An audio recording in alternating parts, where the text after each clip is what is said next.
ทำไมมันเป็นอย่างนี้ล่ะจ๊ะชายจ๋ากำลังยิงดีคุยกันแป๊บเดียวเลิกเลย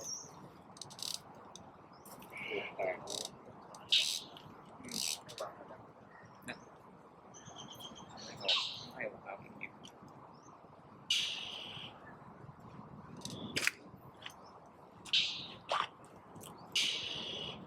หน้าเลยไม่ต้องมี